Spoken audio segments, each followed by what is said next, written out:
y compartir.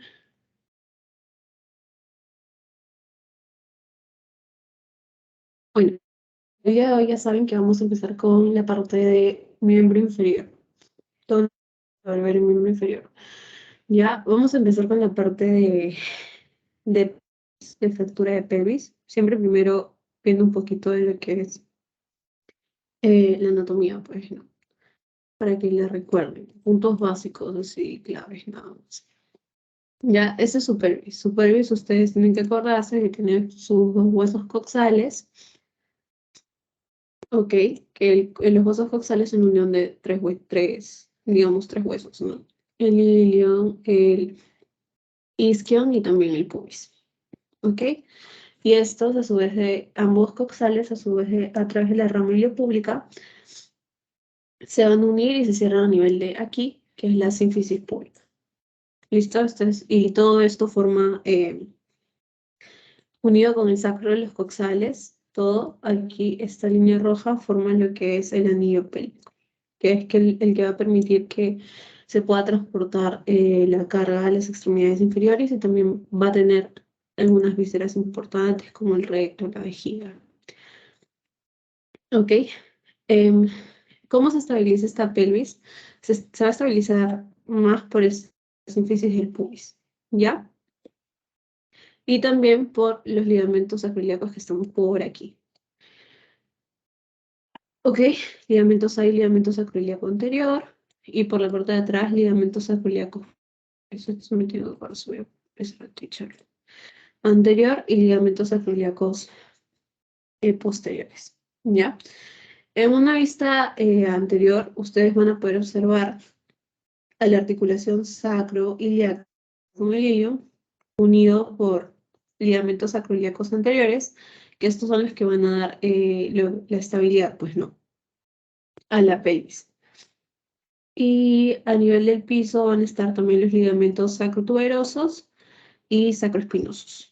Por arriba, sacroiliacos anteriores y por aquí abajito, sacroespinosos y sacrotuberosos. De esa forma se une el sacro, digamos, al hueso coxal. ¿Ya? En una vista posterior, ya dijimos que teníamos los sacroiliacos posteriores dándonos estabilidad y estos van a estar reforzados por unos ligamentos que se llaman ligamentos interóseos, que me parece que aquí no está marcado. ¿Ok? Y estos van a ser los más fuertes. Otra cosa que tienen que acordarse, aparte de eso, las partes de su hueso. Espina ilíaca anterior inferior, espina ilíaca anterior superior. Recordar el acetábulo, que aquí se va a insertar la cabeza del fémur, la cresta del pubis, el cuerpo del pubis, el foramen obturado o agujero obturador, también lo pueden conocer así. ¿Qué más tienen que acordarse de la cresta ilíaca? ¿Cuál es la parte del ala del ilion? Porque ahí también vamos a poder encontrar algunas fracturas, su fósita ilíaca, y creo que eso es lo más resaltante. ¿Ok? Y bien, ilion, isquion, pubis, sínfisis del pubis, mantiene la unión, luego se unen con el sacro y forman el anillo. A nivel de la irrigación, esto también es importante, ya les voy a decir por qué, pero tienen que acordarse que de la arteria, eh, de la arteria ilíaca interna hay también la arteria glútea superior, que lo que va a hacer es irrigar a la parte de atrás, a la parte sacrocoxigia. ¿Ok? Y la arteria obturatriz va a irrigar a la parte más púbica. ¿Ok? Y también vamos a tener entonces arteria glútea superior para la parte sacrocoxigia, la arteria obturatriz para la parte del pubis, la parte púbica, y la arteria pudenda interna para el isquion. Para el isquion. Listo, esas son sus tres irrigaciones importantes aquí. Cuando estamos hablando básicamente de lo que, porque ahí vamos a ver más acerca del fémur y todo en lo que es cadera. Pero ahorita vamos con pelvis. En el sistema venoso, como venas, vas a tener tu plexo venoso sacro. Plexo venoso sacro. Y en la parte de la inervación de amarillo, vamos a poner el plexo lumbosacro. Este plexo lumbosacro te va a dar a tu nervio ciático. Es importante, sí, porque se puede lesionar aquí. Es la lesión nerviosa más frecuente, la lesión del nervio ciático, ¿ok? Y como vísceras ya les dije que podían estar aquí dentro las vías urinarias, el recto, la vagina, en el caso de las mujeres. Listo, esto es más o menos todo lo que tienen que acordarse en lo que es anato, como para que entiendan bien las clasificaciones. ¿Ya? ¿Qué más tienen que saber la fractura de pelvis? Por aquí. Vamos a poner por aquí. Esto es importante, siempre tienen que pensar que tiene una gran mortalidad, ¿ya? Lesiones graves, serias complicaciones, se le llama también fractura asesina. Entonces, cada vez que piensen que le sale una fractura de pelvis, tienen que pensar que va a venir un paciente que obviamente va a estar hemodinámicamente inestable. ¿Ya? ¿Por qué se mueren estos pacientes? Pues porque ya vimos que por ahí pasan la arteria ilíaca interna y si esta se rompe o se daña como consecuencia de la fractura, obviamente te va a generar una gran hemorragia y el paciente puede entrar en shock hipovolémico y morir. Es por eso que esta fractura de pelvis es bien importante. ¿Ya? Vamos a lo que siempre hacemos, nuestras reparticiones. Así como es muy mortal, es un poco frecuente, ¿ya? Y como les dije, tienen que pensar en pacientes politraumatizados, o sea, que es accidentes, o sea, accidentes automovilísticos, caídas de mucha altura, ¿ok? De grandes accidentes. Más o menos 20-25% son politraumatizados y ya les dije que tienen una gran mortalidad, tiene una mortalidad de 5 a 16%. ¿Ok? Ahora, en etiología y en lo que es el mecanismo de lesión, primero en la etiología ya les dije que es por alta energía. Cualquier trauma de alta energía. Ya alta energía son los accidentes automovilísticos, las caídas a gran altura, los derrumbes y las heridas por arma de fuego también se consideran situaciones o traumas de alta energía.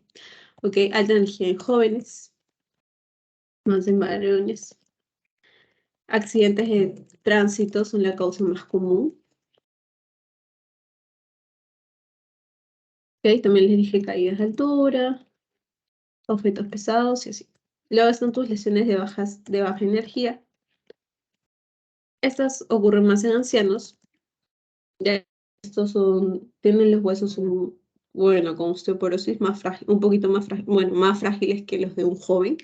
Así que es más frecuente que ellos se lesionen por traumas de baja energía, que ya sabemos que son las caídas a nivel.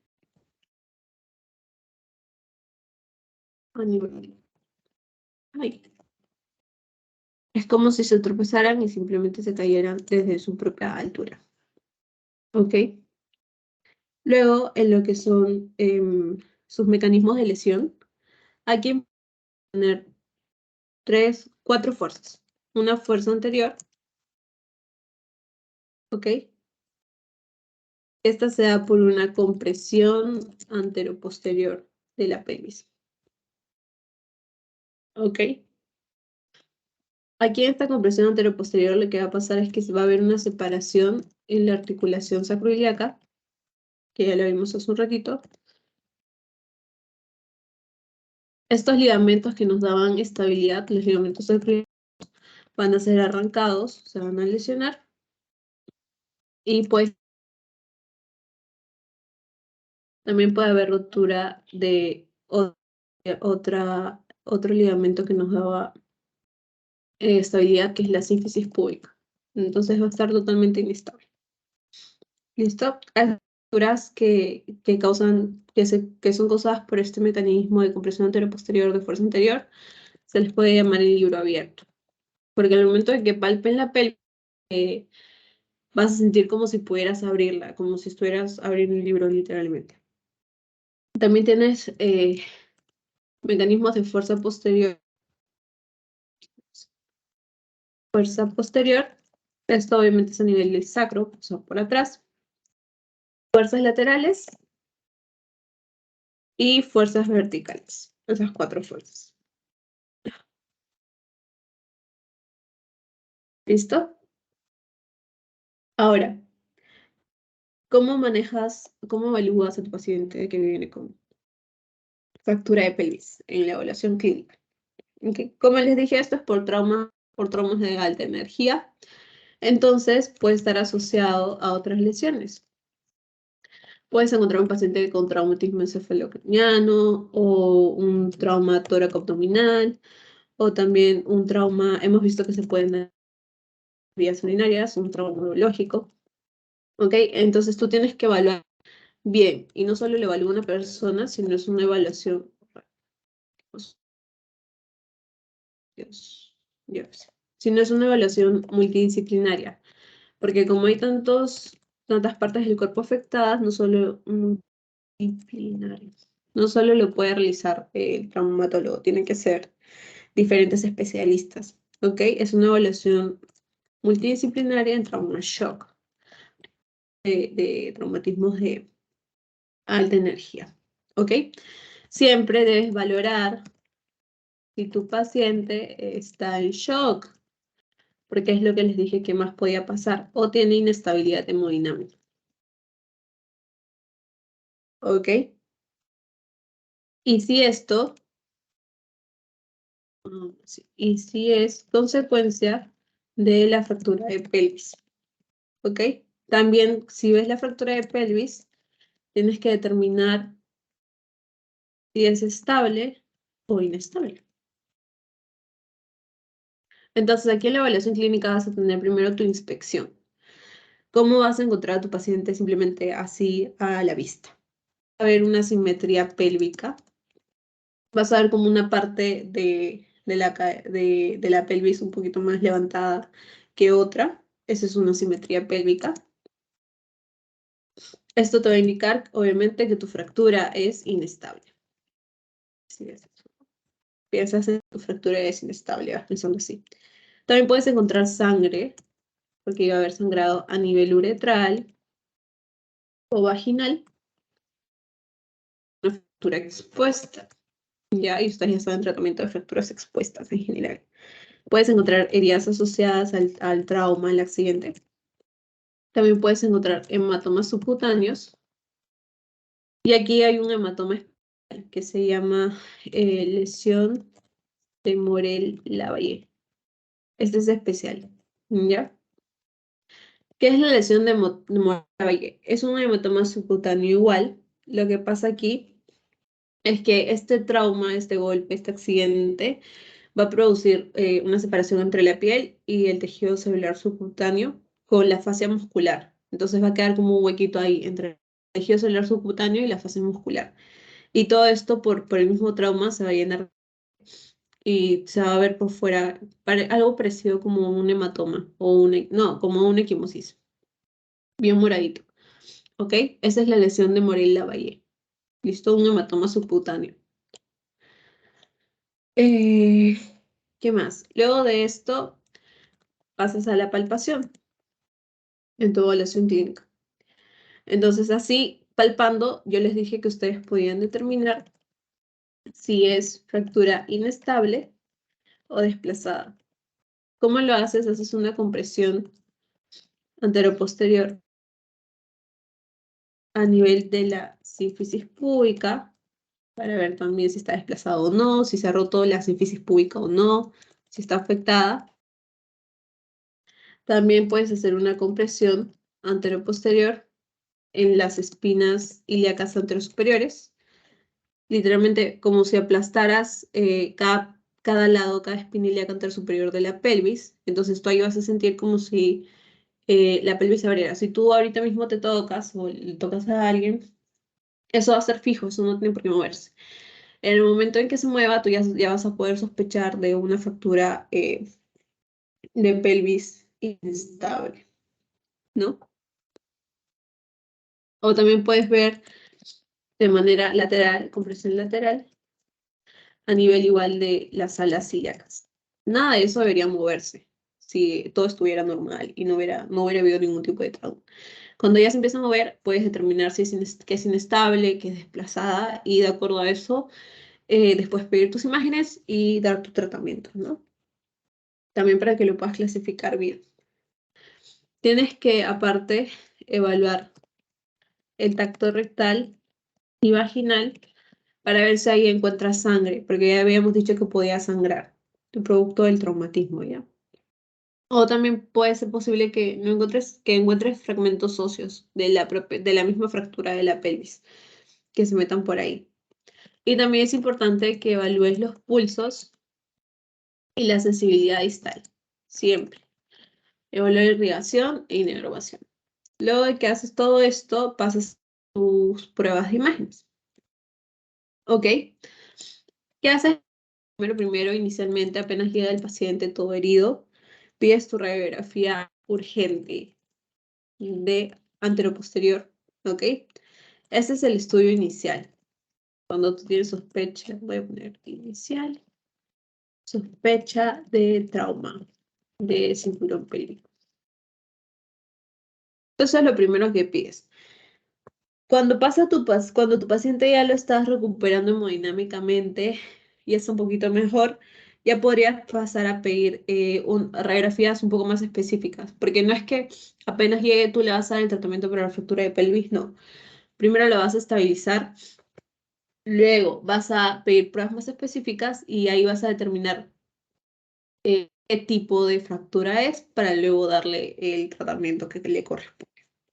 Pero pasa un tiempo, digamos, no es que sea ahí al instante.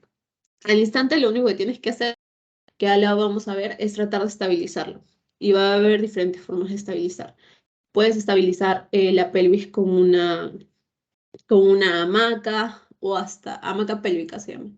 O hasta, cuando no tienes eso, puedes tratar de usar una sábana, también se ha visto que usan a veces.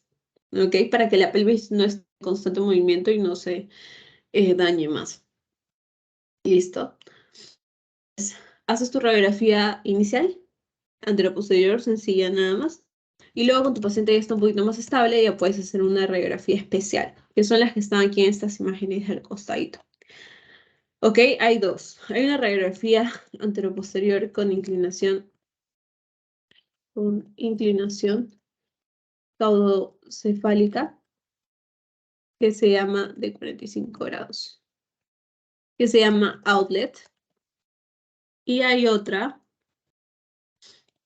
radiografía anteroposterior con inclinación, pero céfalo caudal, igual 45 grados, pero empieza desde la cabeza y este se llama inlet. ¿Ok? Son dos. ¿Qué hace primero el inlet? Que es la de aquí. La primera imagen de acá, de la izquierda. Que creo que sí se ve en mi mouse, me parece que sí. ¿Ok? ¿Qué haces con el inlet? Vas a ver el anillo pélvico. Ahí lo vas a poder evaluar, vas a poder ver si hay alguna interrupción del anillo pélvico, porque eso también es importante. Hay fracturas, en la clasificación es importante, porque hay fracturas que sí afectan el anillo pélvico y hay otras que no. Entonces tienen que ver bien eso. ¿Ok? También puedes ver desplazamientos anteroposterior del cinturón pélvico y rotación horizontal de la pelvis afectada. Y ¿para qué te sirve el outlet? Ya hiciste donde lo principal es que veas si tu anillo pélvico está indemne o no. Pero el outlet, si se dan cuenta, es como si fuera una vista más posterior. Entonces, el outlet va a evaluar al sacro. ¿Ok? Y aparte de esto, va a evaluar desplazamientos, pero no horizontales ni anteroposteriores como lo hacía el inlet, sino de manera vertical. ¿Ok? De cinturón pélvico. También puedes pedir tomografía para plantear el tratamiento definitivo, porque esta tomografía va a confirmar tu diagnóstico. Es un examen, obvio, un poquito, bueno, más especializado que la radiografía, entonces te va a permitir dar un tratamiento correcto a esa fractura. ¿ya? Aquí puedes ver ocultas que no hayas visto en tu radiografía o que se te hayan pasado. Y aquí puedes ver también el tipo de fractura. Para eso es útil, para que tengas exactamente qué fractura es, cuántos fragmentos óseos están por otro lado, eh, lesiones ocultas, ¿ok? Y todo esto te sirve para planificar tu tratamiento. Entonces ya tienes tu clínica, tienes tus imágenes, estarías a realizar tu clasificación. La clasificación es la clasificación de Marvin-Tile. Marvin-Tile. ¿Estoy seguro?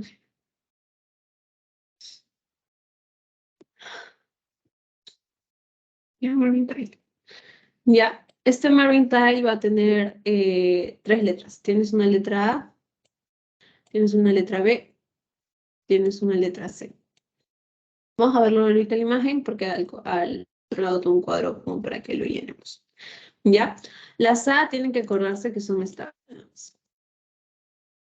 ¿Listo? Las B vamos a llamarlas parcialmente estables. Estables. Y a las C las vamos a llamar, y a las C las vamos a llamar instables. O bueno, completamente instables, inestables. Listo. La tipo A vamos a tener A1, A2, A3 y así con las otras letras. Entonces, una tipo A1, piensen en abulsiones de la espina o tuberosidad ciática. O sea, esto es más como a nivel del ala, ¿no? Del alerón ilíaco. A nivel de esa ala, de la cresta ilíaca también. ¿Ok? Son fracturas por abulsión. ¿Listo? Fracturas por abulsión. Cresta ilíaca. Perdón, aquí no sale. Alas acá. Vamos a poner cresta. Cresta. Listo. La cresta. Pero lo importante es que es estable. ¿Por qué? Porque no. Anillo pelviano. Ven aquí, todo el anillo sigue la línea completamente. Nada que yo interrumpa. Trae A2, aquí es el ala ilíaca. En A2 piensan en el ala ilíaca nada más. Puede haber compromiso en el anillo pelviano, si lo ven aquí, como que aquí ya no sigue en continuidad por esta fractura. No tiene desplazamiento, así que igual se sigue considerando estable. Y en la tipo 3, sacro. A3, sacro. Entonces tienes A1 cresta, A2 ala ilíaca y A3 sacro. B1, ¿ok? B1 se le conoce como libro abierto. ¿Listo? Y es por vas a encontrar la pelvis en rotación externa. El mecanismo por el que esto ocurre es una compresión anteroposterior. Tú puedes tener una fractura en libro abierto y encuentras tu pelvis en rotación externa. Y esta parte que está fracturada, tú la puedes mover hacia afuera, rotándola externamente. Y te das cuenta que es como si estuvieras abriendo un libro. TILE B2 es por compresión lateral. ¿Ok? Y aquí va a ser ipsilateral, o sea, el mismo lado. Aquí y, ay, Dios mío. Todo está del lado derecho si se dan cuenta. Lado derecho, lado derecho. Luego está la TILE B3. Es una compresión lateral, pero aquí ya sería contralateral de un lado y del otro, ambos lados. Y aquí le llamaríamos en asa de Valle. Deben tener en cuenta, esto es la clasificación, digamos, de un esquema que está en internet, pero puede variar, ¿ya? Siempre ha variado en algunas ocasiones, porque también me lo han dicho, pero en sí al final es lo mismo, simplemente es compresión lateral ambas, pero hay veces en que, por ejemplo, juntan esto, ¿no? Muestran solo una B2 y como si la B2 un subtipo ipsilateral y otro subtipo contralateral. Entonces dicen como que la vale pertenece al B2. Igual la del doctor la voy a hacer en el cuadro que sigue ya. Pero es prácticamente diferencia. Pero si se dan cuenta, sí lo pueden agrupar porque es el mismo mecanismo, por compresión lateral. Simplemente que uno es ipsilateral y otra contralateral. Ahora, en el TAI C1 tenemos unilateral, C2 bilateral y C3 ya está asociado a fracturas helicóticas. Entonces, esto es más o menos la clasificación de TAI en resumen. Vamos a pasar a dar un poquito más de especificaciones aquí. Entonces, tienes tu A, que ya les dije que son estables, ¿ok? Aquí el complejo ligamentoso posterior está intacto, no hay daño. ¿Listo? Anillo pélvico AP, ¿ok? Puede ser, ya habíamos dicho, en la cresta ilíaca. Cresta ilíaca, ilíaco, rama isquiopúbica, ¿ok? Está en zonas, digamos, alejadas de ese anillo, ¿no? Ahora, el A1, fractura por abulsión.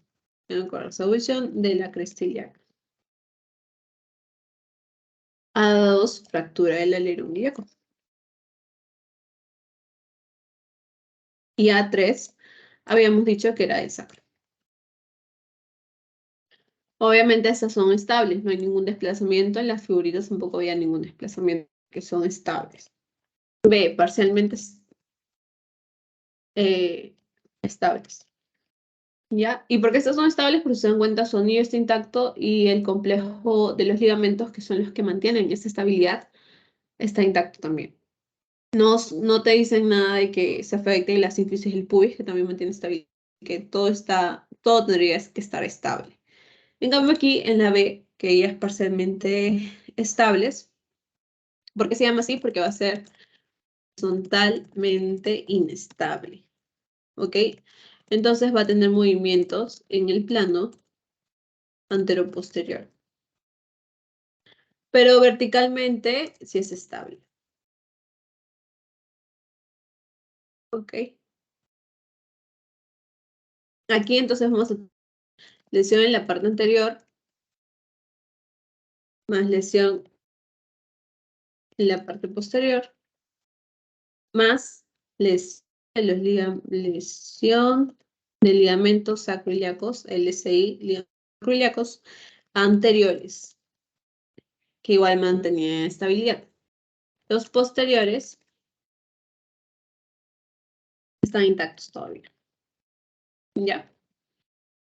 Por eso es importante que recordar los ligamentos, que ya les mencioné al inicio. La B1, ¿ok? Ya les dije, compresión anteroposterior, libro abierto, la pelvis estar en rotación externa, ¿ok? ¿Qué va a pasar aquí? Como estás abriendo el espacio, ese espacio del anillo, lo estás abriendo porque es un libro abierto, se va a llenar de, como de sangre, ¿no? Aumentar el volumen pélvico. Entonces aquí hay un riesgo alto de que tengas inestabilidad hemodinámica. ¿Ok? Ahora, en la B2 habíamos dicho que era compresión lateral. ¿Ok? Y aquí era por una rotación interna. La pelvis va a estar en rotación. A esto, rotación externa es como abrir, entonces rotación interna es como cerrar. Entonces ya no es libro abierto, sino libro cerrado. ¿Ok? Aquí mayormente se van a fractura de ramas isquiopúbica.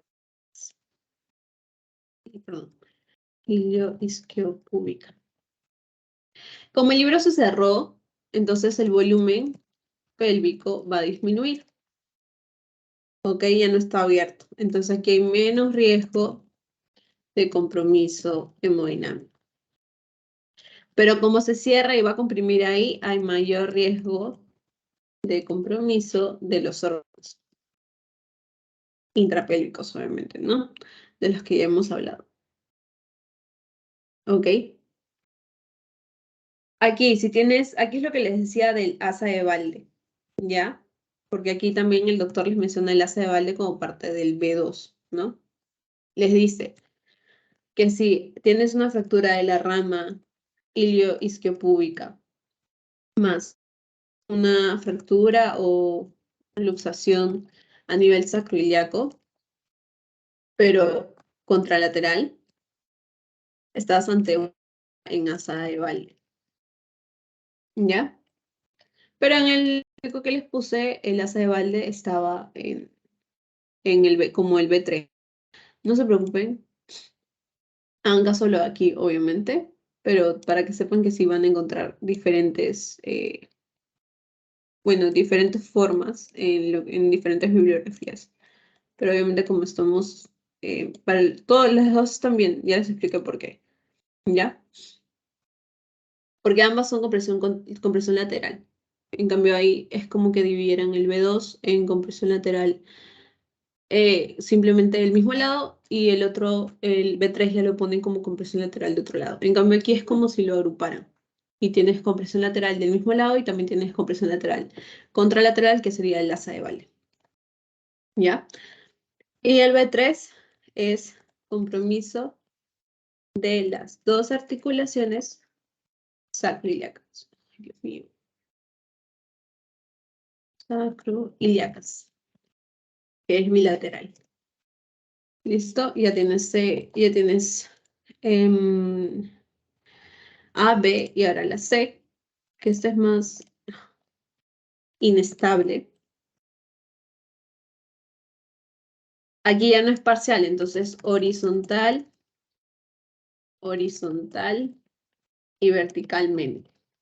De ambos modos es inestable. Va a haber lesión de ligamentos sacroiliacos anteriores y posteriores, ya ambos, ya ninguno se salva, aquí ya todo está destruido. Riesgo alto de inestabilidad hemodinámica, por lo tanto.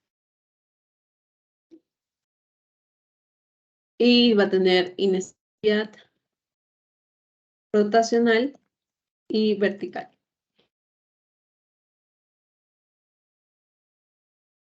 ¿Listo?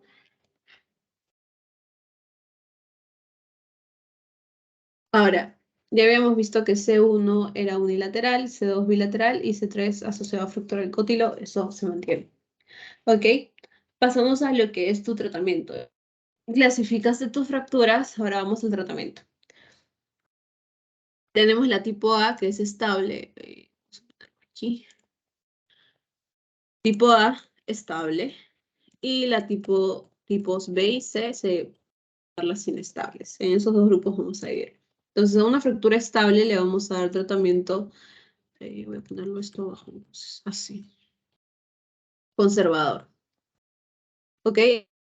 Analgésicos, más reposo y luego su respectiva rehabilitación.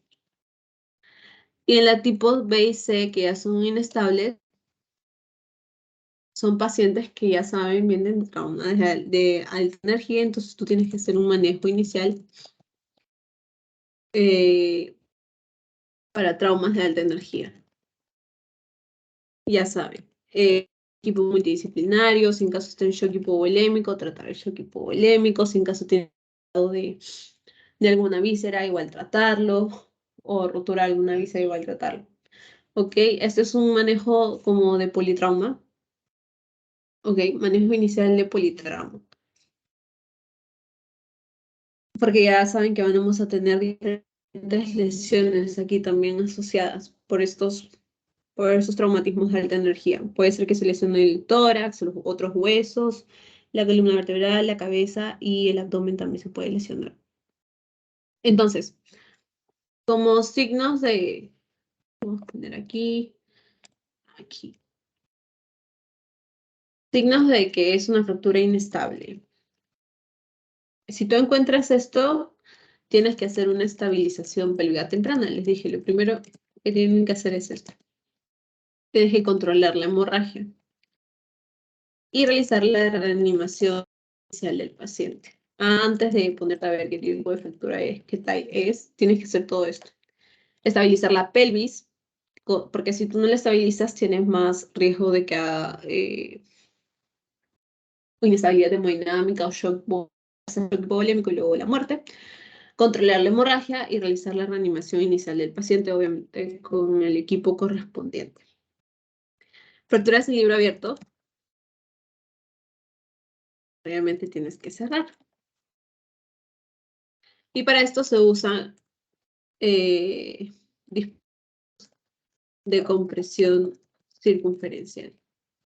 ¿Qué es lo que les dije? Es como las hamacas pélvicas o también se usa, es como una fajita, ¿no? Pónganle así, como una faja a nivel de la pelvis, que lo que va a hacer es estabilizar. También usan sábanas cuando no hay implementos y aparte de esto pueden usar, ¿cómo se llama esto? Fijadores externos. O sea, lo ideal, obviamente, sería que usen fijadores, ya saben, tornillos, clavos, todo por fuera y ahí estabilizar de manera temporal, obviamente, antes del tratamiento definitivo. Pero no es que haya fijadores externos en todos lados, en todas las emergencias, entonces lo que hacen siempre es un dispositivo que genere compresión a ese nivel. ¿A qué nivel tienes que comprimir? A nivel de los trocánteres mayores. Para disminuir el volumen pélvico total y reducir el sangrado. O sea, es como cuando alguien sangra y le ponen compresión, ¿no? Ya, lo mismo, pero esto es a nivel de la pelvis. Obviamente tendrías que hacerlo con un cinturón. Esto no se usa más de 48 horas, ¿ya? Así con esta hamaca. ¿Listo? Entonces ya saben, puede ser ese dispositivo o puede ser sábana o fijación externa. Que eso es lo ideal, lo más estable, ¿no? La fijación externa, pero igual es temporal. Listo, a veces con esto, ni con fijación externa vas a lograr estabilizar a tu paciente, entonces existe algo que se llama empaquetamiento preperitoneal, que es como taponear. Es como poner múltiples tapones para parar ahí esa hemorragia y recuperar a tu paciente. También otras técnicas más especializadas en con embolización. De la angiografía te guías para ver qué arterias están sangrando y con la embolización ya la cierras. Bueno, claro, la comprimes, la cierras para evitar que siga sangrando. ¿Listo?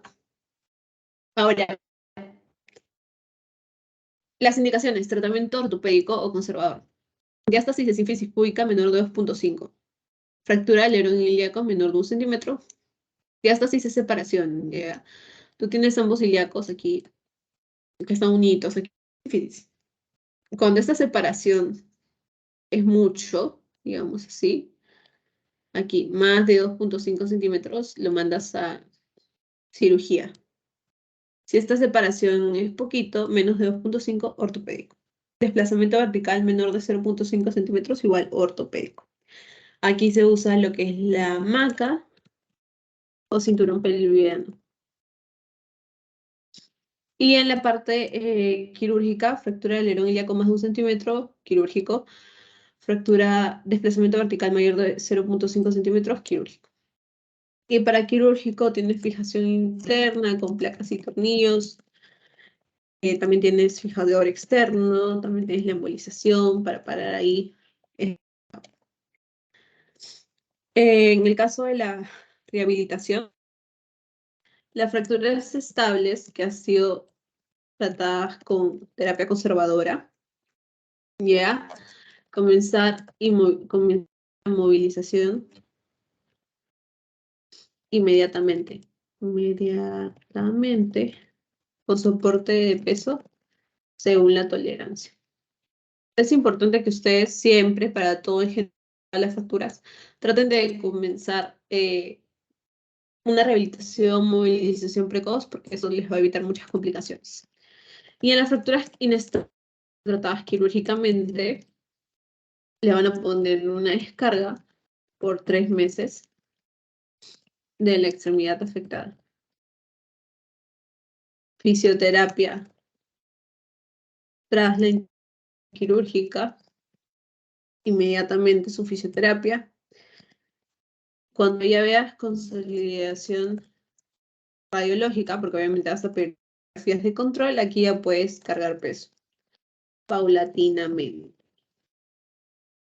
¿Listo? ¿Qué complicaciones puede tener tu fractura de pelvis? Infecciones. Ya saben cómo tratar infecciones. Con desbridamiento, retiras, perdón, esto es más del tratamiento. Las infecciones las puedes tratar con desbridamiento. En caso se haya infectado el material, retiras ese material que has usado para tu osteosíntesis, ya sea placa, ya sea tornillo. Colocas un fijador externo temporal, obviamente porque si lo retiras se va a volver a quedar inestable. Entonces colocas un fijador externo temporal o según si tú ves que ese puede ser tu tratamiento, puedes colocarlo de manera definitiva también. No es que el fijador externo solo se use temporalmente, porque algunos sí prefieren usarlo como un tratamiento definitivo. Entonces no es que sea solo para uso temporal. También puedes, o sea, puedes usarlo temporalmente y luego decir que quieres que tu tratamiento definitivo sea fijador externo y lo haces. ¿Ya? Y obviamente sin infección le das antibióticos según tus cultivos. Puede tener disfunción sexual tu paciente, ¿ok? Esto ocurre más cuanto más compleja, desplazada e inestable es tu fractura. Fallos de los implantes. Los tornillos que has puesto se pueden aflojar o puede haber algún fallo en la placa. Puedes tener pseudoartrosis, puedes tener lesión neurológica, que esto es igual, lo más severa es la fractura. Puedes tener disfunción vesical y anal, si se lesionan ahí esos órganos, tromboembolia, ¿ok? Para medir la tromboembolia, como son pacientes que se van a quedar, digamos, inmovilizados un tiempito, postrados. Entonces, para prevenir la tromboembolia, ya saben que tienen que dar una heparina de bajo peso molecular. Pueden dar enoxaparina, me parece que es 1 miligramo por kilo de peso. ¿Ya? Tromboembolia. Esto se usa a partir de las 36 horas del trauma, ya, su heparina de bajo peso molecular. También puedes tener lesión gastrointestinal y lesión genitourinaria. ¿Ya? Ahí acabaría tu fractura de pelvis. Y vamos a pasar un ratito acá a la imagen, solo para que vean la parte de la, de la irrigación del fémur, ¿ya? De naranja, para diferenciar. ¿Listo? Entonces, el siguiente tema que daba era la luxación de cadera. La luxación ya saben que era una pérdida de la congruencia articular. En este caso, la articulación que se da es de la cadera, la parte del acetábulo, con la cabeza del fémur. Habíamos dicho, esa articulación se parece mucho, o bueno, es el mismo tipo de la glenohumeral, ¿no? Del húmero con la cavidad glenoidea. Que en el húmero y la cavidad glenoidea habíamos dicho que la cabeza humeral era, digamos, más grande, era grande como para encajar en esa cavidad glenoidea, es por eso que tenía vulnerabilidad para hacer luxaciones, ¿no? En cambio aquí, la sí encaja, digamos, perfectamente en el acetábulo, así que aquí no hay este problema. Entonces, luxación de la cadera es pérdida de la congruencia articular entre el acetábulo y la cabeza femoral, ¿no? Ahora, esta cabeza femoral va a estar tapizada, no sé si lo notan acá, por lo que es cartílago hialino, ya toda su cabeza del fémur. De ahí vamos a tener un ligamento que se llama ligamento redondo, que va a mantener unida la idea con la cabeza del fémur. Entonces, por esto es que también la cabeza del fémur encaja bien en este acetábulo, ¿no? No hay este problema. Esta articulación, vamos a poner aquí sus ligamentos porque no tengo la imagen, me olvidé. Oh, creo que está acá. Momento. Iliofemoral, isquiofemoral. Acá está, sí. Entonces, esta articulación va a estar protegida por diferentes ligamentos, entre esos está el iliofemoral, aquí, el ligamento iliofemoral y pubofemoral, si lo vemos en una eh, anterior, son más potentes, y por la partecita de atrás vamos a tener los ligamentos isquiofemorales, ¿ok? Que obviamente están en la parte posterior. No se olviden que por la parte posterior también emerge un nervio, que es el nervio ciático. no se vayan a olvidar. Y la irrigación la da área circunfleja femoral medial y lateral, estas dos. Arteria circunfleja femoral medial y arteria circunfleja femoral lateral. Ven que van a enrollar el fémur. Entonces, si acá hay una lesión, va a faltar la irrigación para el fémur. Si falta la irrigación de la cabeza del fémur, puede darte la complicación de necrosis avascular. ¿Listo?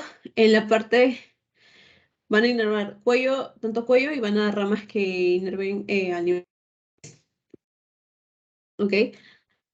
De aquí van a emerger unas ramas, se llaman ramas cervicales ascendentes. ¿Ok? Que lo que van a hacer es penetrar la cápsula. Se dan cuenta que hay arterias dentro del mismo hueso. ¿Listo? Estas ramas ascendentes que salen de estas arterias, de este anillo de la arteria circunfleja femoral medial y lateral, estas ramas ascendentes van a penetrar la cápsula y se van a convertir en esto, en arterias de los retináculos, que van a estar literalmente como, digamos, dentro del hueso, ¿no? Y una parte de la irrigación te la va a dar esta rama acetabular, que es una arteria que va para la cabeza del fémur también, pero si se dan cuenta es poquito, ¿ya? Rama acetabular, que es la rama acetabular de la arteria obturatriz. Esa también te va a ayudar en tu irrigación. Listo, entonces acá, luxación de cadera. Ya. ¿Qué tienen que saber de cadera? Jóvenes, tienen que relacionarlo con jóvenes. ¿Listo? Porque es más frecuente en jóvenes. No es que solo sean jóvenes, nada es solo en un grupo etario, ya saben, pero es más frecuente en jóvenes. No se vayan a olvidar. Esta es una emergencia ortopédica. O sea, tienes que tratar no lo puedes dejar mucho tiempo. A mayor tiempo de luxación, mayor complicación. ¿De qué? De necrosis vascular, hemos hablado, y artritis postraumática. ¿Listo? Ahora, no sé si acá lo puedo poner, mejor lo subo acá. Vamos a poner aquí texto. Ya, etiología de la luxación de cadera. Accidentes de tráfico. Como son jóvenes, piensen en traumas de alta energía. Caídas, atropellos, accidentes laborales, deportivos también. ¿Listo? Ahora sí, pasamos a lo más importante de aquí. Es la clasificación, ¿ya? Tienes tres tipos de luxaciones. Luxación anterior y central. Pero primero vamos a ver esta imagen de aquí. La luxación se va a clasificar de acuerdo a su desplazamiento. Se llama más para el ilíaco, ilíaca, se llama más para el pubis, pubiana, se llama más para el agujero obturador, obturatriz, se va más el isquión, isquiática. Entonces vas a tener estos cuatro tipos, ¿no? Y luego, si tú divides cuadrantes, tienes superior, tienes la parte inferior, anterior y posterior. Entonces esta sería superior, superior, anterior, superior, perdón, anterior, superior. Vamos a ver esto. Esta sería posterior superior, la ilíaca, la isquiática posterior inferior, y la obturatriz anterior inferior. La más frecuente es la posterior superior, la segunda más frecuente es la inferior u obturatriz. Entonces, anterior, posterior y central. La más frecuente entre estas tres, posterior. Y dentro de la posterior, la ilíaca. Ya saben, ilíaca. Listo, vamos a empezar por el anterior. ¿Ok? ¿Cómo vas a encontrar tu miembro? Miembro en rotación externa y abducción o abducción o abducción forzada. Ya saben que abducción es alejar el miembro de la línea media. Entonces, ¿no? Todo va a estar abierto. Y máxima. Listo. Aquí en la parte anterior habíamos visto que teníamos dos tipos. Antero superior y antero inferior. Entonces, antero superior o pubiana. Aparte de que tengas tu miembro de rotación externa con abducción forzada, le vas a agregar extensión. Y la anteroinferior u obturatriz, igual, aparte de que tenga el miembro en rotación externa y en abducción forzada, le vas a agregar ya no extensión, sino el miembro va a estar en flexión. ¿Listo? Clínica. Puedes ver la cabeza femoral en el triángulo femoral, porque se va hacia adelante. ¿Ya? Es lo mismo que pasaba cuando hablábamos del hombro, ya, básicamente es igual. Si tú abres o te donas con todo tu miembro abierto en rotación externa, en abducción forzada, obviamente esa cabeza se va hacia adelante y puede llegar al triángulo femoral y verse, digamos, por fuera, ¿ya? Complicaciones, lesión de arteria y nervio femoral. ¿Ok? Y lesión del nervio obturador anterior. Pasamos a la posterior, que es la más frecuente. Esta es por accidente de auto más frecuentemente. Han visto que a veces, a ver, aquí.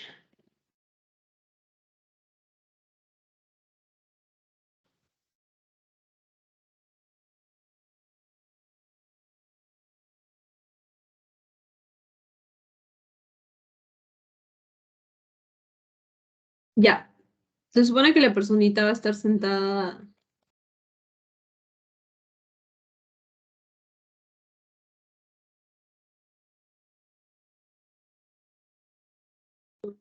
Acá. La persona va a estar sentada así, ¿no? Bueno, sería la persona que está al costado, no la del timón. Listo, la que está para el copiloto, ya no el timón. Así que así funciona Si el copiloto está acá está la guantera, se supone. Entonces, al momento de que choque, digamos, tengas un choque en un auto, va a haber una fuerza que te manda hacia atrás. Entonces, esa fuerza va a mandar hacia atrás la cadera, perdón, la cabeza del fémur. ¿Ok? Aquí todo va a ser, vamos a poner guantera, con ese miembro en rotación interna y en rotación externa y aducción, o sea, cerca de la línea media. A este se le llama también el nadador, el nadador pudoroso, algo así, porque está como cubriéndose, ¿no? El bañista pudoroso, algo así era. Está cubriéndose porque se está pegando sus piernas. En cambio, el otro es le púdico, el anterior, porque está con todas las piernas, está en rotación externa y en abducción forzada. ¿Listo? Ahora, aquí vamos a tener posterior superior o ilíaca, que es la más frecuente. Y aquí a la aducción y a la rotación interna le vamos a agregar que tienes el miembro cortado y en 20 grados de flexión. ¿Listo? Luego está la posterior inferior o isquiática. Y aquí va a tener ya no 20 grados, sino una flexión marcada. Eso le vas a agregar. Flexión marcada. ¿Ok? Ahora, o sea, ¿cómo lo vas a ver? Con acortamiento del miembro. ¿Listo? Más chiquito que el...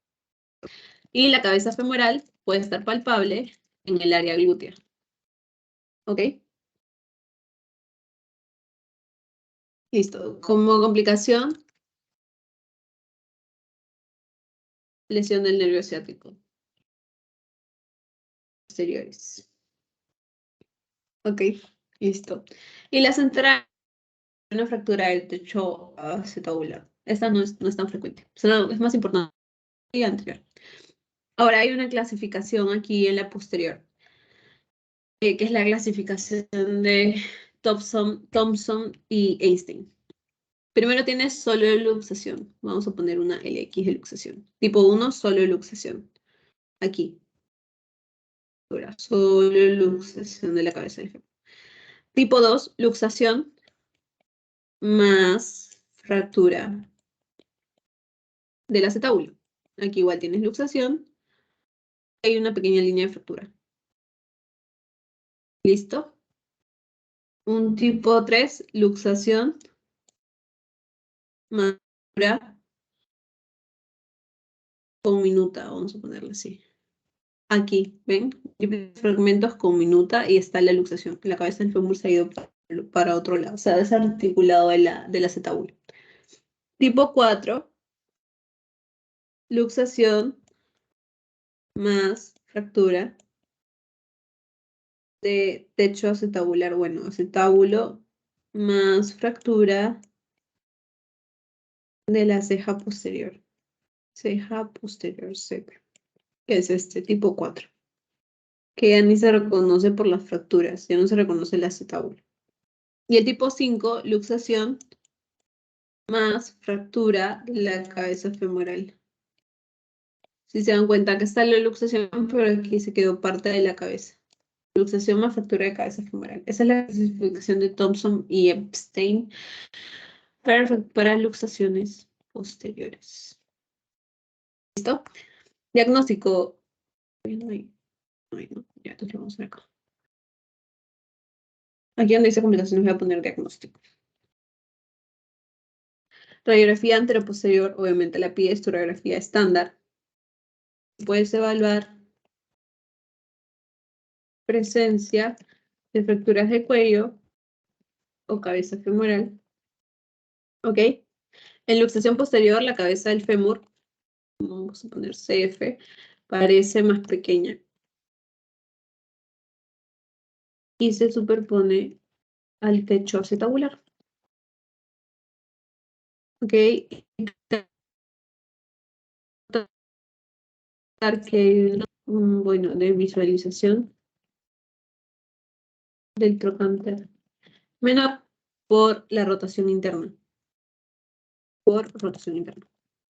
¿Listo? Y en la luxación anterior, la cabeza del fémur, por el contrario, va a parecer más grande. Es medial o inferior al acetábulo. ¿Ok? Aquí hay mayor visualización del trocánter por la rotación externa que hay aquí del miembro. Tomografía puedes pedir si ante sospecha oculta o no desplazada. Sospecha de una fractura oculta o no desplazada del cuello. La puedes pedir antes de que todas tus maniobras de reducción, que es lo que hacíamos en las luxaciones, tratar de volver el hueso, digamos, a su lugar, a donde tenía que articular. La tomografía se reserva para luxaciones irreductibles, para ahí poder identificar qué te está impidiendo reducir. Tú tratas de reducir y te das cuenta que no se puede, puedes pedir una tomografía para poder ver mejor qué está impidiendo que tú hagas esta maniobra de reducción ahí. ¿Ok? Puede haber, puede ser que te esté interrumpiendo fragmentos interarticulares, también por cabeza femoral, acetabulares, o haya una incongruencia articular que no te permita reducir esa luxación. Listo. Y resonancia magnética te sirve para evaluar partes blandas. La cápsula, el labrum, si hay derrame articular o no. Posición de las partes blandas, si se está interponiendo ahí. También lo importante aquí para valorar la vascularización. O sea, la necrosis vascular. Si es que hay o no. Puedes ver resonancia, ¿ok? Pueden ver la necrosis en la resonancia. Vamos a ponerle un poco más de color. No creo.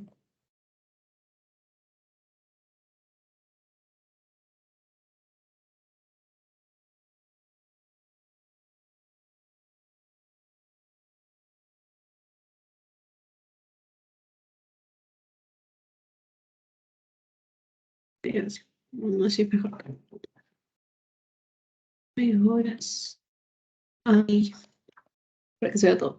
Listo, el tratamiento ya habíamos ya hablado un poquito, eran maniobras de reducción, ¿ok? Entonces tu manejo inicial es conseguir una reducción congruente lo más precoz posible. Se dice que lo mejor es que tú atiendas estas emergencias antes de las 6, porque ahí vas a disminuir las complicaciones de necrosis vascular. Si tú te pasas las 6 horas, tienes mayor riesgo de necrosis vascular, mayor riesgo que se pierda esa cabeza femoral. ¿Ok? Necesitas tu buena estabilidad articular post-reducción. Igual, para minimizar al mínimo tus complicaciones. Puedes hacer reducción cerrada. Sí. Cerrada bajo anestesia general. Aquí para la luxación posterior usan la maniobra de... Tu paciente va a estar de sal, o sea, echadito, como en decúbito supino, y importante que lo que va a hacer es estabilizar la pelvis. ¿Cómo va a estabilizar la pelvis? Va a poner ambas manos sobre las alas ilíacas, ¿ok? Va a estar sujetando ahí. De ahí tú lo que vas a hacer es hacer una tracción, vas a jalar y la rodilla del lado afectado, digamos, tiene que estar en 90 grados. Haces una rotación externa y la cadera se va a reducir. Esa es la maniobra de Alice. ¿Listo? Para la luxación anterior, te pueden pedir una maniobra que se llama método de tracción lateral, que tu ayudante va a traccionar hacia afuera. Luxación posterior, necesitas que tu miembro está en rotación interna, entonces tú sacarlo, digamos, hacerle una rotación externa para poder ubicarlo en el acetábulo, ¿no? En cambio, en la luxación anterior, el miembro está en rotación externa, entonces tú necesitas, digamos, decirlo. ¿Listo? Después de tus reducciones, para que veas si lo has hecho bien, solicitas radiografía de control. Si no, no vas a poder ver. ¿Cuándo está contraindicado esto, la reducción? Cuando se asocia a fractura del cuello femoral. ¿Ok? Aquí ya no se hace reducción cerrada, sino se hace reducción abierta urgente. ¿Listo? Porque si haces reducción cerrada, corres el riesgo de dañar más esa fractura del cuello femoral. Y en el cuello pasaban las arterias que en la cabeza, entonces tienes más riesgo de necrosis vascular. Por eso es mejor que hagas una reducción abierta, porque ahí la vas a poder hacer más anatómica. También está contraindicada si la luxación es irreductible. Igual se hace reducción abierta urgente, ya no cerrada. Y si está reducida de forma no concéntrica, o sea, más concéntrica, más reducida por interposición de fragmentos óseos. Aquí podías hacer una tracción esquelética. Listo, luego está tu reducción abierta, que la usas cuando la reducción cerrada no se lleva a cabo. No puede llevarse a cabo, ya sea por alguna de estas contraindicaciones que te mandé, como que esté asociada a una fractura de cuello femoral o fractura de cabeza femoral, la reducción no sea congruente porque haya una interposición de pedacitos de hueso o de tejido blando, en caso sea irreductible, en caso haya lesión vasculonerviosa, ¿ok? En todos esos no haces reducción abierta porque ya no puedes hacerla cerrada, ¿no? Antes de la reducción abierta, pides una tomografía, ¿ok? Ahora, ¿qué haces post-reducción? No me alcanza. ¿Qué haces post-reducción? Reposa en cama por 2 semanas. Analgésicos, profilaxis, tromboembólica, movilización pasiva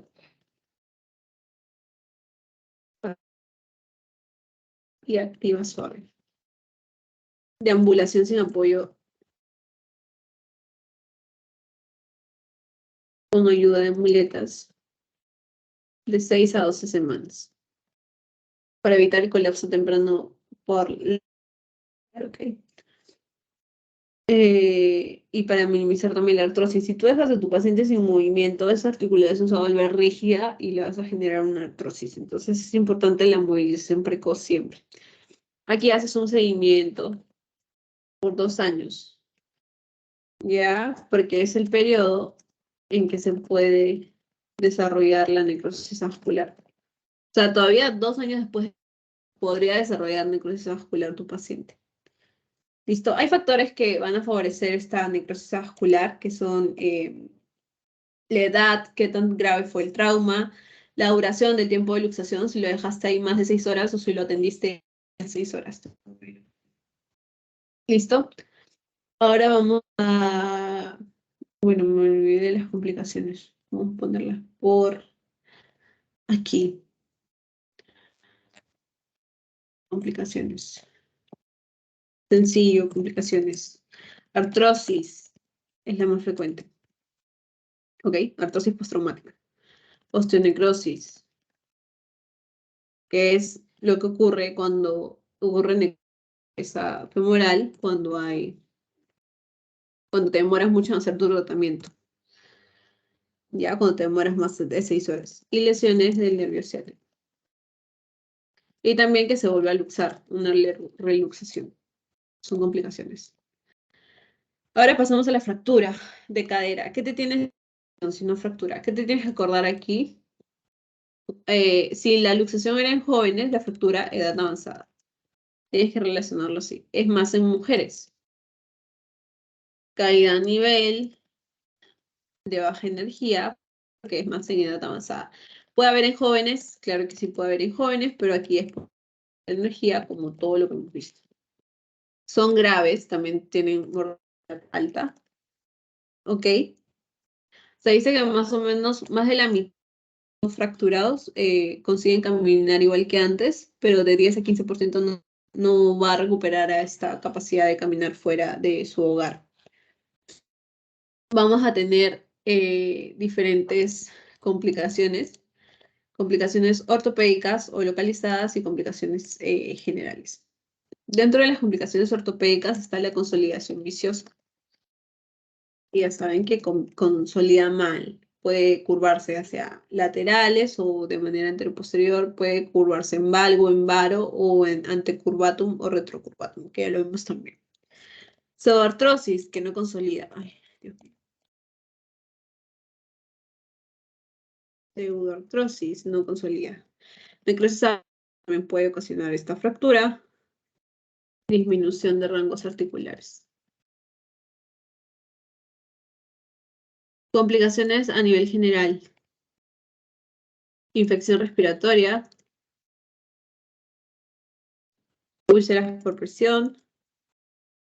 Esto porque el paciente va a pasar tiempo postrado, digamos, se pueden formar las famosas escaras o úlceras por presión.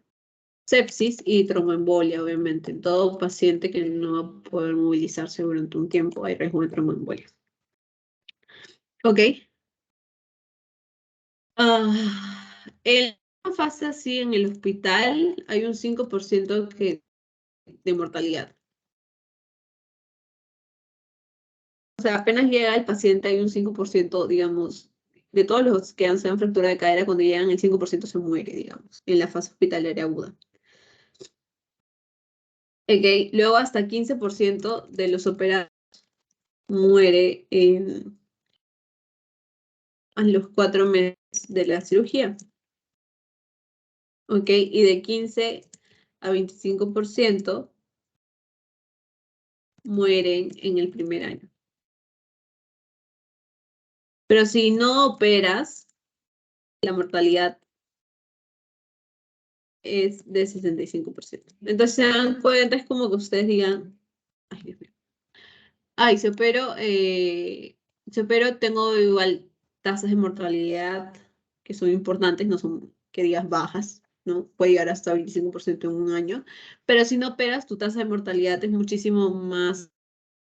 Entonces, entre operar versus no operar, lo mejor sería Por eso que estas, todas, claro, todas se tratan con cirugía. Ya, déjame un segundo primero. Me entró una llamada.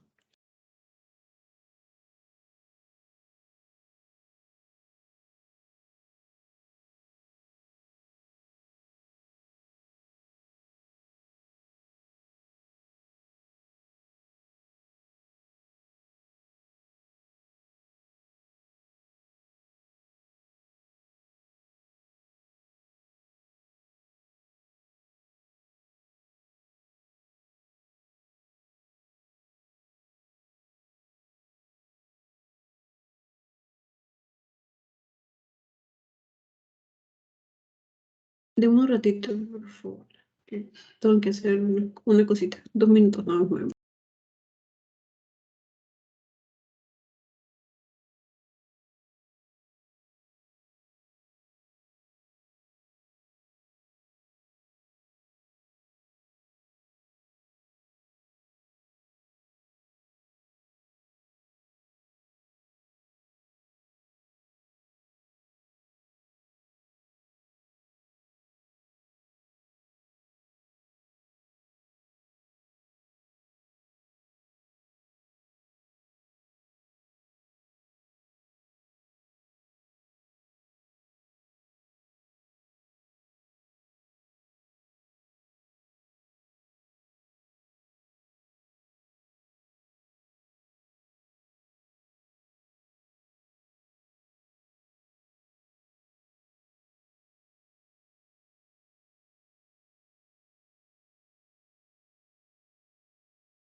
Ya, entonces, como les decía, operar es importante. O sea, a pesar de que igual, si no operas, es como que igual, pues tienes riesgo de bueno, perdón, si operas, igual tienes riesgo de morir. Si no operas, la mortalidad es muchísimo mayor. Entonces, es importante la cirugía. ¿Qué te permite operar? Pues, ¿por qué es tan importante operar también? Te permite estabilizar la fractura y si tú tienes una fractura estable, le genera menos dolor al paciente.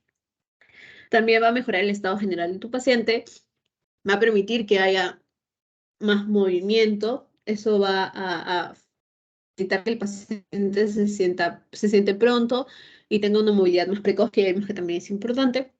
También ayuda a facilitar los cuidados de enfermería, disminuye el tiempo en que va a estar hospitalizado, disminuye sus complicaciones y va a disminuir su mortalidad.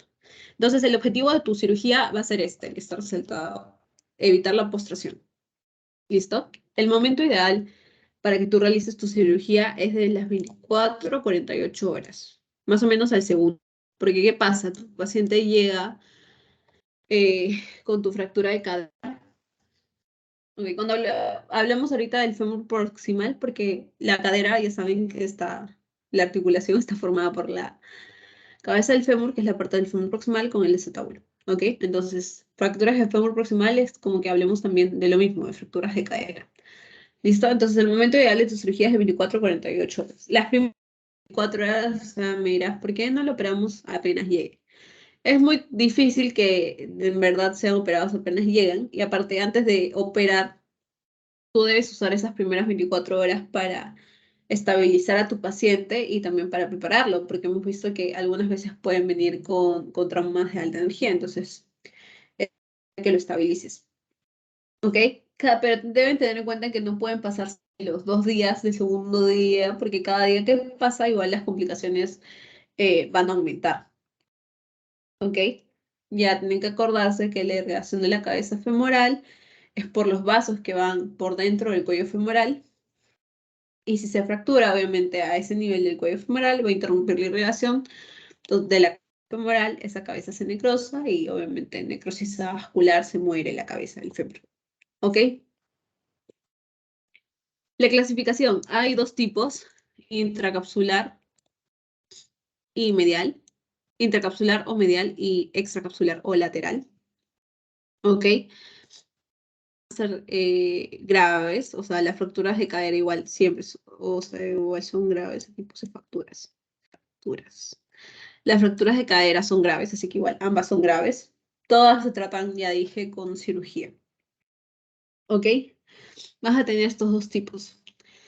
¿Cómo, a qué lado le llaman intracapsular? Le llaman desde la cabeza, bueno, de la cabeza no, desde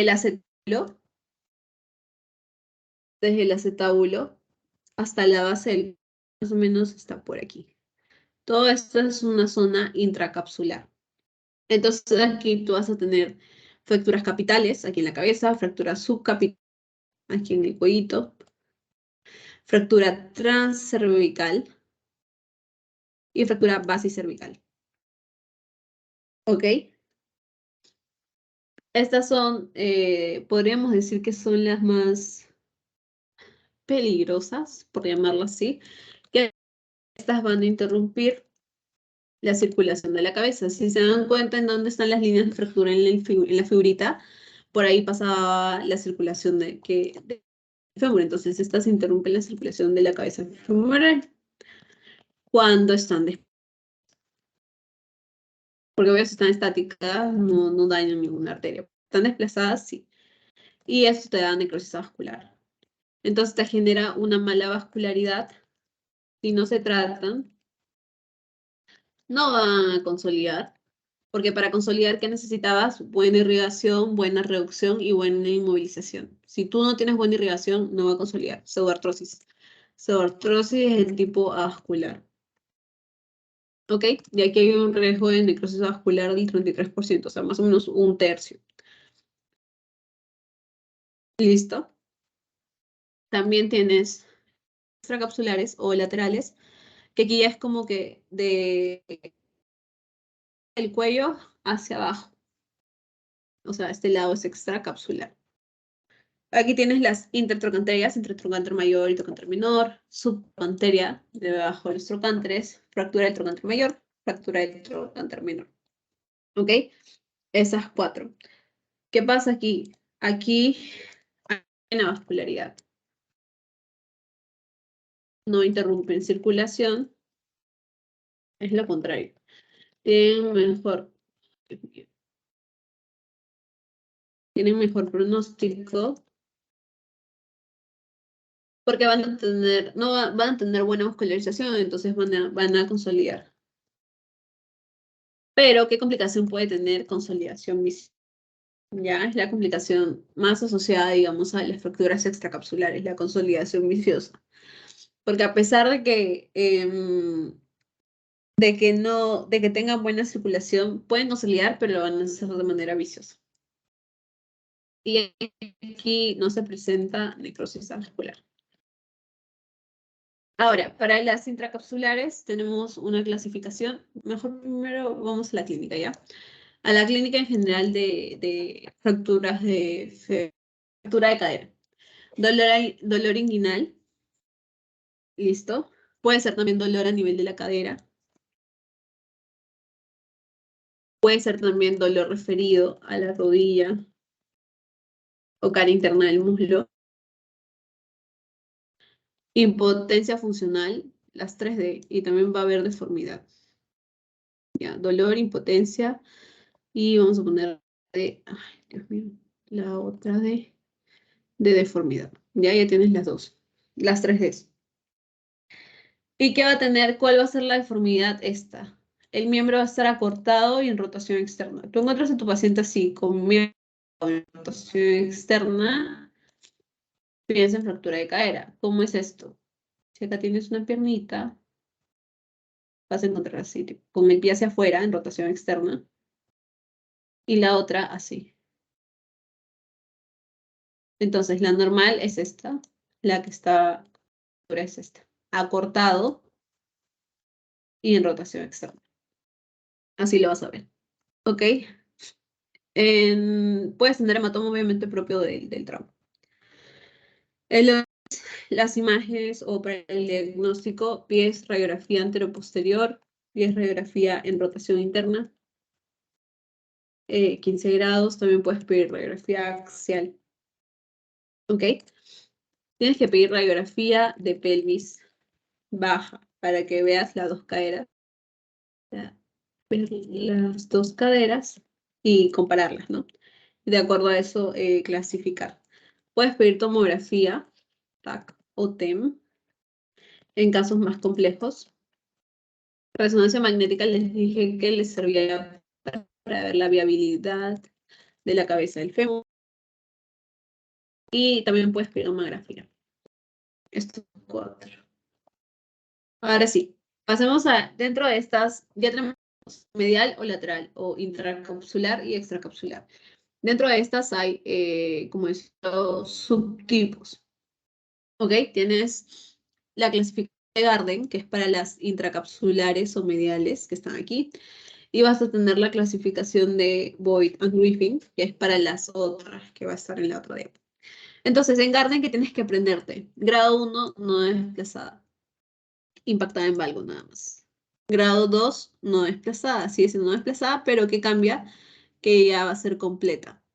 ¿Ok? La grado 1 era incompleta. La grado 2 ya es completa y sigue siendo no desplazada. 3 y 4 desplazadas. Una completa, totalmente desplazada, y la 3 completa, pero desplazada parcialmente. ¿Ok? La completa desplazada parcialmente, menos del 50% de riesgo de necrosis vascular. La completa, totalmente desplazada, más del 50% de riesgo de necrosis vascular. ¿Ok? Tener en cuenta. Entonces aquí en Garden, tú vas a tener 1 y 2 estables, 3 y 4 inestables. O desplazadas, se llama, y acá estables o no desplazadas. ¿Para qué te sirve eso? Para tu tratamiento, que ya lo vamos a ver ahorita en un ratito. Pero esto es Garden. 1 y 2 estables y 3 y 4 inestables o desplazadas. Ahora, para extracapsulares o laterales, aquí vamos a poner S o laterales, está la de Boyd and Griffin, que igual es según el trazo. Intertrocantérica no conminuta tipo 1. A partir del 2 ya es conminuta con trazo principal intertrocantérico. Cuando es conminuta ya se considera inestable. Tipo 3, subtrocantérica sigue siendo conminuta. Y tipo 4, trocánter y diáfisis fracturadas en 2 planos. Esta también se considera inestable. Entonces, en Boyd and Griffin, para las laterales, la clasificación es estable, no desplazada. Y tipo 2, 3 y 4 son las desplazadas. Inestables. ¿Listo? Entonces, para las mediales, que era Garden, 1 y 2 son no desplazadas, y 3 y 4 desplazadas, y para las laterales de Boyd and Griffin, una es no desplazada, y 2, 3 y 4 son desplazadas. ¿Ok? Esto es todo para el... Dios mío, para que hagan bien su tratamiento. ¿Ok? Entonces, como tratamiento inicial, si es caso lo necesite, si viene un trauma de alta energía, hidratación o fluidoterapia, analgésicos, reposo absoluto, corregir las comorbilidades, realizar tus exámenes preoperatorios, todo esto lo haces, estabilizar a tu paciente en las primeras 24 horas. Y luego ya sabes qué operación vas a seguir y operas. Y en caso se necesite transfusión sanguínea, y también deberías hacerle firmar su consentimiento informado. Listo, si no se puede operar al día siguiente, puedes colocar una tracción de partes blandas para que la pierna no esté acortada. Como un, a ver, vamos a ver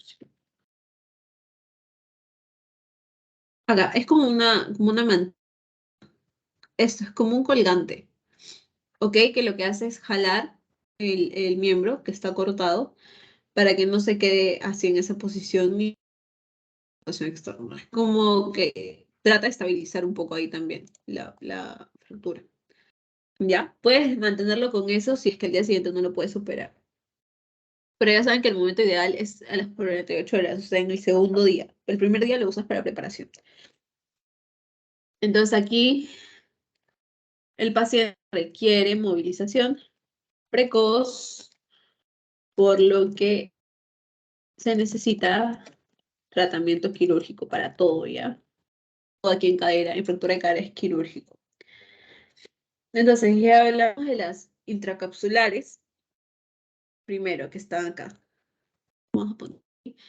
Son estas. Esta es la tabla de las intracapsulares o mediales. Garden 1 y 2, Garden 3 y 4. Garden 1 y 2 no desplazados.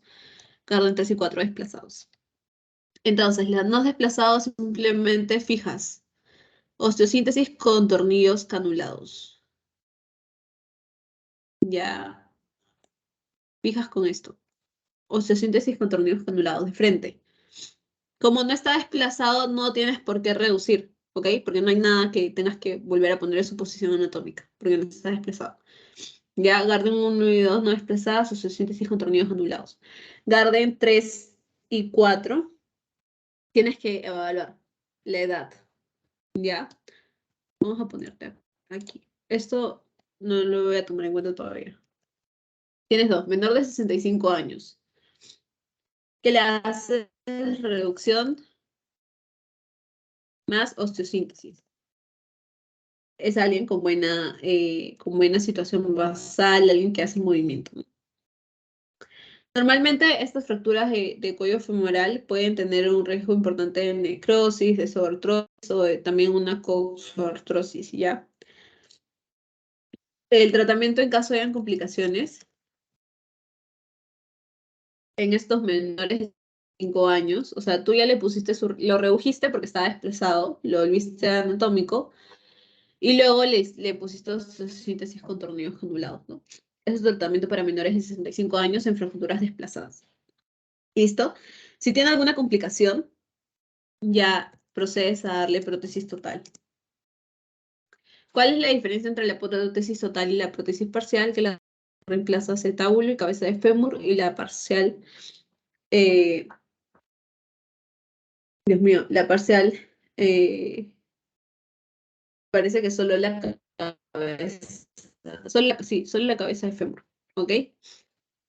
Entonces, si tiene alguna complicación en su tratamiento, le pones prótesis total de cadera no cementada. ¿Por qué? Porque se supone que es un joven con hueso fuerte. No necesita ponerle cemento. Así que prótesis de cadera no cementada, porque la porosidad de su hueso va a permitir que la prótesis se adhiera bien. ¿Ok? No es un hueso osteoporótico, el hueso joven. ¿Listo? Luego, si tu paciente tiene más de 75 años, ¿ok? Y estamos aquí en las 3 y 4, ya lo voy a poner acá. Aquí de este lado, estamos en 3 y 4. Si tu paciente tiene más de 75 años, le corresponde prótesis, o sea, artroplastía, ¿no? ¿Ok? ¿Qué tipo? Aquí tienes que evaluar. Mi paciente es no deambulador o deambulador. Si no es deambulador, ¿ok? No camina mucho y tiene baja expectativa de vida, le puedes poner una prótesis parcial. Prótesis parcial. ¿Listo? Donde se cambia solo la cabeza de fémur, ya les dije. En cambio, si es deambulador, si sí camina, ¿ok? Deambulador. Prótesis total cementada. ¿Ok? Cementada si su hueso es de mala calidad. Y hay otro tipo que es la híbrida, es la híbrida que combina la cementada y no cementada, ¿no? Una parte cementada y otra cementada. Estos dos. Entonces, tienes más de 75 años, de frente lo mandas a hacer prótesis. Ahora, ¿cuándo haces prótesis total y cuándo haces parcial? Si el paciente no camina mucho, parcial. Si el paciente camina mucho, total. ¿Listo? Cementada obviamente porque ya estamos hablando de abuelitos y ellos sí necesitan, sus huesos tienen poca porosidad y ellos sí necesitan algo que los ayude a sujetar su prótesis.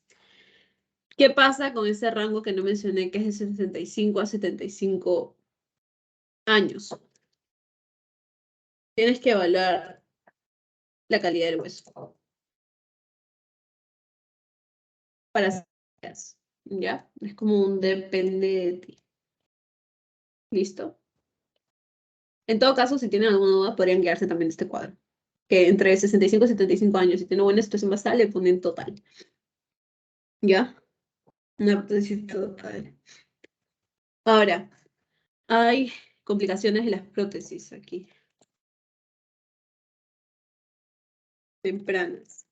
Lesiones neurológicas, tromboembolia, dismetría, luxación, infección. La infección es la más temida, ya, la más temida, más temida. Miedo les da. Lo que más debes evitar. ¿Por qué? Porque cuando tienes una infección, ¿sí? Obviamente vas a tener que quitarla y vas a tener que mantener con un fijador externo, ¿no? O sea, es como que sacas lo que habías reemplazado y obviamente queda un hueco, ¿no? Entonces eso lo tratas de mantener con un fijador externo por un tiempo y luego tendrías que volver a colocar otra prótesis. Obviamente también puede pasar que la infección vuelva sistémica y bueno, tu paciente entre, no sé, en shock séptico. Esa es la más temida. Entonces siempre tienes que evitar que tu paciente se infecte o que se infecte su prótesis, ¿ya? Y las complicaciones tardías,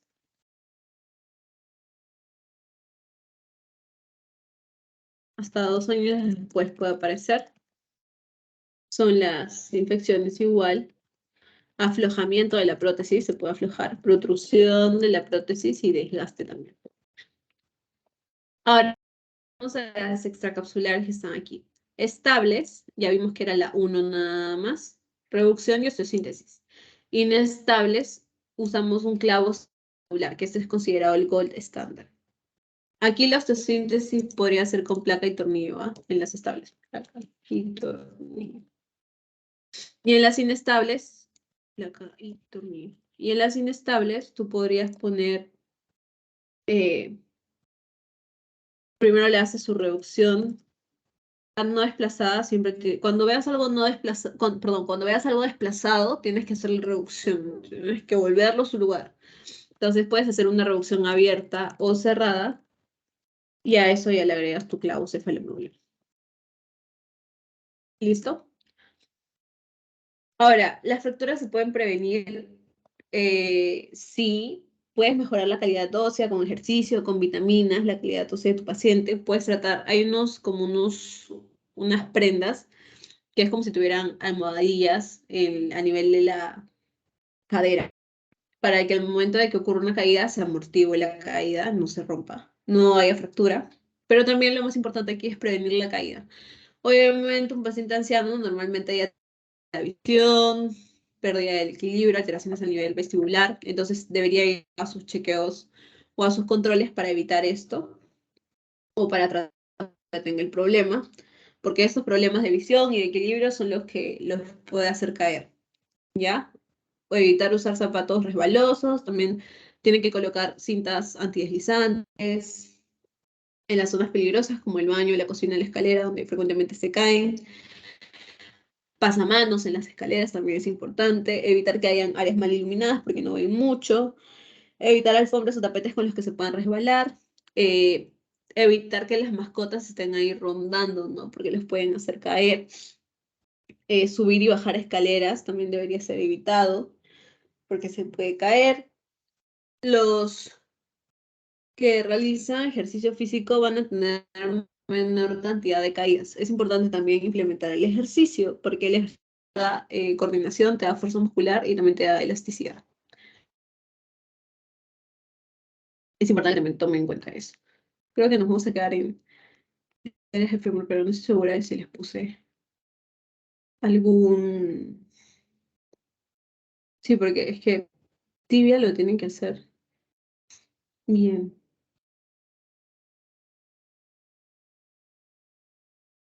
Vamos a ver si se puede. Gordito, quiero ver qué les puse. Transmuscular, cabeza neuronal.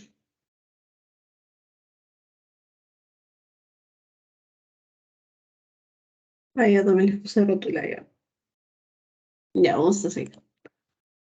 Ah, acá. Ya. Las fracturas de, ahora sí a la de fémur, ya no es de cadera. La de fémur, la parte de la diáfisis y la parte distal, ¿ya? El fémur hueso súper fuerte, es el más fuerte de todos los huesos que tenemos, tiene abundante irrigación y tiene grandes compartimentos con sus inserciones musculares, ¿no? El límite de cuando tú defines la diáfisis es la línea subtrocantérica y por abajo la parte supracondilia, ¿no? Por encima de los cóndilos del fémur y por debajo de la línea subtrocantérica, debajo de los trocánteres. ¿Ok?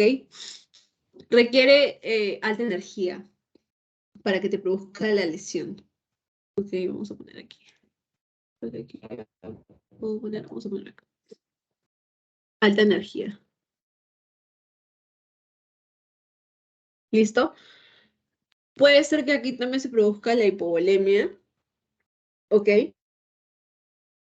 También puede ser que aquí se produzca la hipovolemia. Entonces aquí también son de necesidad quirúrgica.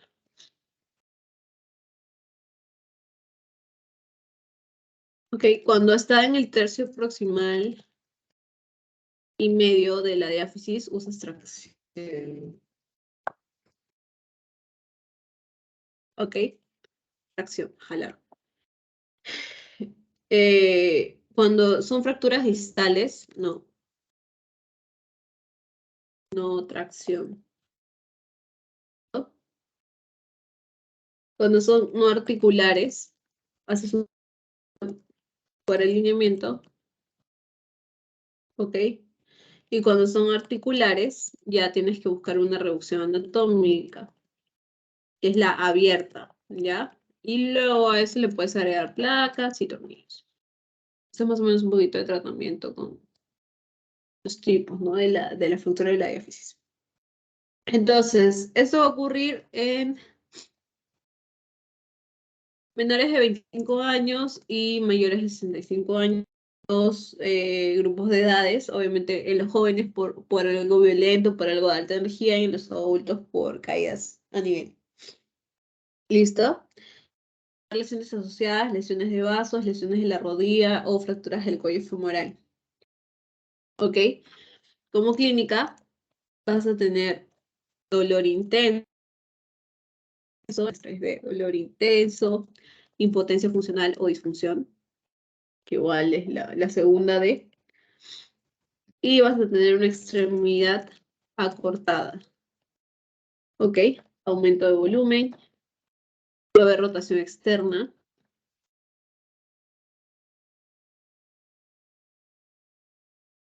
y puede haber equimosis. Lo que son mayúsculas es lo más importante. Listo, para tu diagnóstico pides una radiografía anteroposterior de pelvis, anteroposterior y lateral de fémur. Y no te olvides de pedir el fémur contralateral también, para que compares. Y el tratamiento en emergencia se hace una inmovilización provisoria con la férula, ¿ok? En caso haya algún sangrado, o puedes usar un torniquete o un vendaje compresivo, y para tu inmovilización provisoria podrías usar una férula que se llama férula de Thomas. ¿Listo? Tienes que evitar el shock. ¿Ok? Aquí es para las fracturas tipo A, que se usa son las simples aquí, no desplazadas, simples.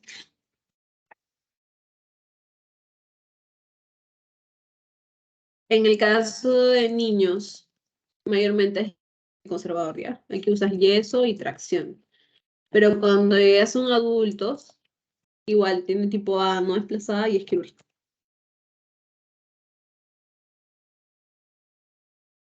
Cuando ya son adultos, ya es quirúrgico, cualquier tipo.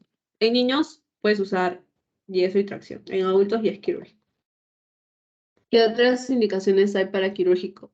O bueno, ¿qué puedes usar en tratamiento quirúrgico? Enclavado medular, que es un clavo que va justo por el medio. Camas, tornillos. Dios mío. Placa más tornillos. Ok, placa más tornillos. En caso sea una fractura expuesta, ya sabes que tienes que hacer una limpieza quirúrgica. También puedes usar fijación externa, clavos, o fijación interna. Tratamiento quirúrgico ya saben que es en adultos, tratamiento conservador se puede hacer en niños, pero básicamente todo esto, tratamiento es quirúrgico, ya. La excepción son los niños, que es conservador. ¿Ok? Entonces, la complicación más frecuente aquí va a ser la embolia grasa, si lo dijimos en la clase, que era lo más frecuente, una fractura de hueso largo, en este caso el fémur, puede ocasionarte una embolia grasa. También puedes tener hemorragias, retardo en la consolidación, ¿qué más? O pseudoartrosis, o una consolidación viciosa, o una lesión neurovascular. Por eso también tienes que evaluar la parte nerviosa y la parte vascular. En el fémur distal, que es esta partecita que queda del fémur, ¿ok? Igual, para jóvenes va a ocurrir por mecanismos de alta energía. ¿Listo? Aquí hay que tener cuidado porque estos fragmentos aquí de la parte distal, esto forma parte con la articulación de la rodilla, ¿no? Entonces, estas partes, estos fragmentos de la porción distal del fémur pueden ser jalados por los músculos gemelos, los gemelos, o los gastrocnemios, ¿ok? Y entonces es peligroso que estos fragmentos estén jalados por ahí porque por detrás ustedes saben que está el rombo popliteo, por donde pasan el neuropliteo, la venoplitea, ¿ok? Entonces hay que tener cuidado ahí también y evaluar tanto parte nerviosa como parte vascular. ¿Listo? La mayoría van a ser intraarticulares, porque ya les dije, forma parte de articulación de la rodilla. Indicación para cirugía. Toda fractura con desplazamiento mayor de 2 milímetros es una indicación para cirugía en estos casos. Ok, van a ver. Ay, que esto, déjame ver. Van a ver tres de un lado. Ok, va a haber un tipo A, un tipo B y un tipo C. Tipo A se le llama extraarticular o supracondil. Y estos son un 45% aproximadamente. Se dan cuenta, está por encima de los cóndilos, todavía no tocan nada de articulación.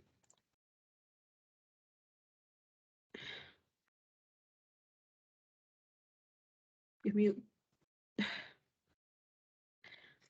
Es parcial articular o unicondilia. Como ya tocó los cóndilos, ya viene a ser articular.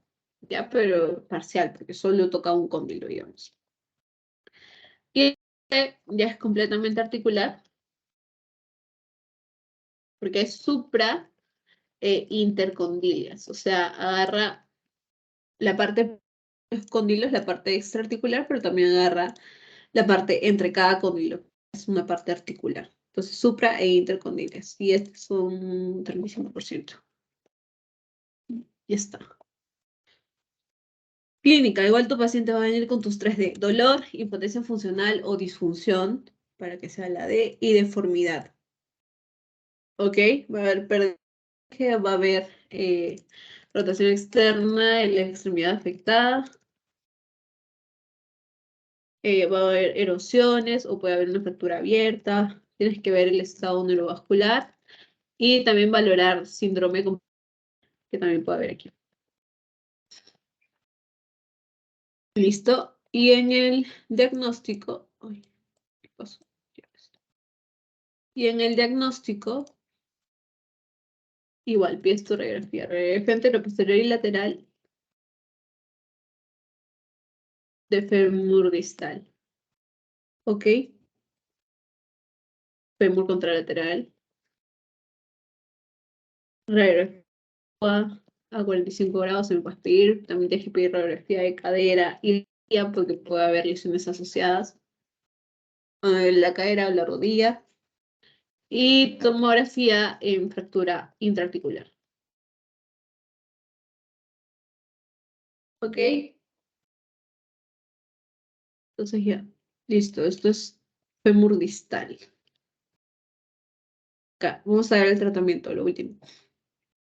El tratamiento va a ser primero una inmovilización con férula, pero provisoria, o sea, temporal, y también le puedes agregar analgesia. ¿Listo? Si en caso la cirugía se retrasa, puedes hacer tracción con la suspensión de rodilla en 90 grados, ¿ok? Si la cirugía se retrasa o si se decide que por alguna complicación, por alguna contraindicación absoluta a la cirugía, no lleva tratamiento quirúrgico, puedes aplicarle la tracción. ¿Ya? El tratamiento conservador puede ser con yeso pelvipedio o tracción. Esto es más en niños. ¿Listo? Usas conservador para evitar dañar el cartílago de crecimiento, que es lo que va a permitir que sus huesos sigan creciendo. Si tú usas alguna placa, algún tornillo, ya podrías dañar ese nivel. Porque recuerden que el fémur distal, el cartílago de crecimiento es a nivel de la metáfisis y el fémur distal cubre la metáfisis del fémur. Entonces, sí o sí, si hay alguna fractura ahí, tú tendrías que, ¿cómo decirlo? Que afectar a esa parte. Entonces, es el cartílago de crecimiento del niño, por eso se prefiere usar tratamiento conservador en niños. ¿Ya? Fijador externo puedes usar como quirúrgico en caso de que sean pacientes politrauma, con fracturas expuestas, con fracturas cerradas, con daño grave de partes blandas. De ahí, fijación externa con clavos, ¿no? De ahí puedes usar fijación interna también. Puedes usar implantes, tornillos, placas, tornillo con hilar dinámico, triangular, ¿ok? Cualquiera de estos. Todo esto es quirúrgico. Complicaciones, ¿qué complicaciones podrías tener? Y, embolia grasa, alguna hemorragia, que hemos hablado de eso, un retorno en la consolidación, la osteoartrosis, el daño neurovascular también. ¿Ya? Vamos, creo que vamos a parar ahí.